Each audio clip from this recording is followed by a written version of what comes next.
ঘড়ির কাঁটায় তখন রাত 11:36। সাধারণ মানুষ যখন ঘুমের প্রস্তুতি নিচ্ছিলেন, ঠিক তখনই হঠাৎ এক তীব্র ঝাঁকুনিতে কেঁপে ওঠে রাজধানী ঢাকাসহ দেশের বিভিন্ন অঞ্চল। মুহূর্তের মধ্যে ভেঙে যায় রাতের নিস্তব্ধতা। বহুতল ভবনের বাসিন্দাদের মধ্যে হুড়োহুড়ি পড়ে যায়। অনেকেই আতঙ্কে রাস্তায় নেমে আসেন। জার্মান রিসার্চ সেন্টার ফর জিওসায়েন্সের তথ্য অনুযায়ী রিক্টার স্কেলে ভূমিকম্পটির মাত্রা ছিল 5.6, আর এই ভূমিকম্পটির উৎপত্তিস্থল ছিল প্রতিবেশী দেশ ভুটান। দেশটির পুনাখা থেকে মাত্র 5 কিলোমিটার দূরে কম্পনটির উৎপত্তি হয়। তবে পাহাড়ি ভূখণ্ডের এই কম্পন কেবল নিজের সীমানায় আটকে থাকেনি।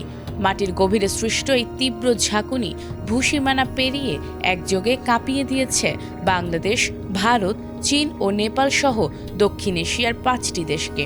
স্বস্তির বিষয় হলো উৎপত্তিস্থল বা বাংলাদেশে এখন পর্যন্ত কোনো বড় ধরনের অবকাঠামোগত ক্ষয়ক্ষতি কিংবা হতাহতের খবর পাওয়া যায়নি।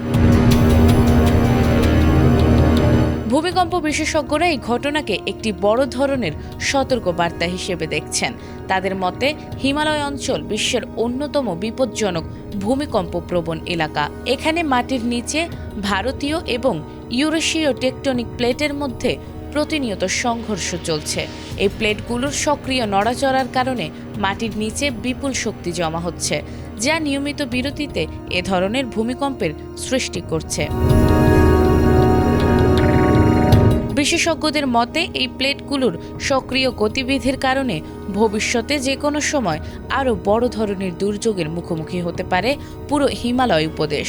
আর বাংলাদেশ এই ঝুঁকির ঠিক সম্মুখভাগে রয়েছে। তাই শুধু আতঙ্কিত না হয়ে এখনই দুর্যোগ প্রস্তুতি ও সতর্কতা জোরদার করার কোনো বিকল্প নেই। নাজমুন নাহার জান্নাত, এটিএন বাংলা।